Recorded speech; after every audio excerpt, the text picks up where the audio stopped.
Night idli தோசைக்கு side dish என்னென்னா பீர்க்கங்காய் சட்னி தான் ரெடி பண்ண போகிறேன். எப்படி செய்யலான்னு பார்க்கலாம் வாங்க. ஒரு பெரிய பீர்க்கங்காய் எடுத்து அரிஞ்சு வச்சுருக்கேன் பொடிசாக. ஒரு பெரிய வெங்காயம், 3 பல்லு பூண்டு, ஒரு தக்காளி, 2 பட்டை மிளகா, ஒரு பச்சை மிளகா, புதினா, கொத்தமல்லி. இது அடிஷ்னல் தான், இதான நல்ல டேஸ்ட்டு ஃப்ளேவர் கொடுக்கும். இது வேணும்னா ஆட் பண்ணிக்கலாம். இது கூட கடலைப்பருப்பு, உளுந்து எடுத்து வச்சுருக்கேன்.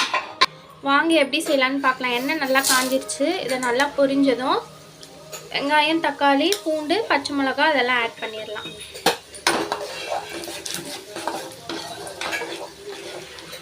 இதெல்லாம் ஆட் பண்ணிடலாம். இந்த சட்னி ரொம்பவே டேஸ்ட்டாக இருக்கும். நீங்களும் உங்கள் வீட்டில் ட்ரை பண்ணி பாருங்கள்.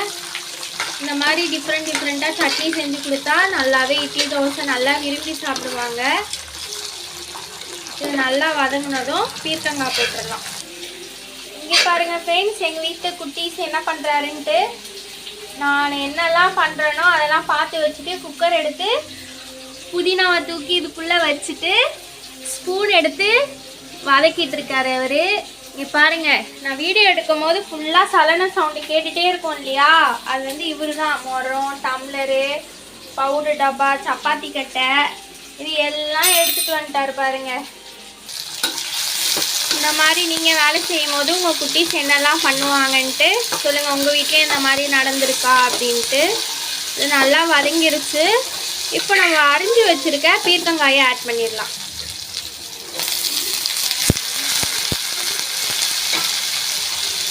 இதை நல்லா மிக்ஸ் பண்ணிடலாம். இதை நல்லா மிக்ஸ் பண்ணி விட்டாச்சு. இது ஒரு 5 to 10 minutes கூட வேண்டாம், 5 to 8 minutes போதும். இதை நல்லா மூடி போட்டுட்டு கொஞ்சம் காய் வதங்கினதும் மூடி போட்டு எடுத்தாச்சு. நல்லா வதங்கிட்டே இருக்குது. இப்போ இது கூட சும்மா ஒரு லைட்டாக அளவுக்கு புளி ஆட் பண்ணிடலாம். புளி ஆட் பண்ணிவிட்டு நல்லா மிக்ஸ் பண்ணிவிட்டு இப்போ நம்ம லாஸ்ட்டாக எடுத்து வச்சுருக்க புதினா, கொத்தமல்லி ஆட் பண்ணிடுறோம். இன்னும் நல்லா மிக்ஸ் பண்ணி விட்டுறலாம். பாருங்க நல்லா வதங்கிருச்சு. இது நல்லா ஆற வச்சுட்டு நம்ம மிக்சியில் அரைச்சிட்டு தாளிச்சிடலாம். நம்ம வேணுன்ற அளவுக்கு சால்ட் ஆட் பண்ணிடலாம்.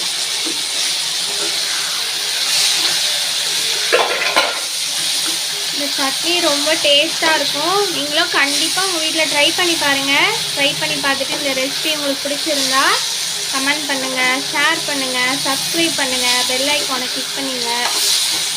அப்போ தான் நான் போடுற ஒவ்வொரு ரெசிபியும் உங்களுக்கு நோட்டிஃபிகேஷனாக வரும். இங்கே பாருங்கள், சட்னி நல்லாவே அரைச்சாச்சு. இப்போ நம்ம தாளிச்சிடலாம்.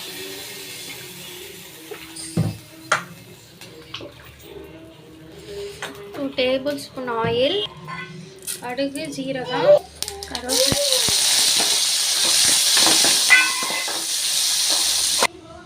இங்கே பாருங்கள், சூப்பரான பீர்க்கங்காய் சட்னி ரெடி ஆகிடுச்சு. நீங்களும் உங்கள் வீட்டில் இதை ட்ரை பண்ணி பாருங்கள். ட்ரை பண்ணிவிட்டு எப்படி இருந்ததுன்னு கமெண்ட் பண்ணுங்கள்.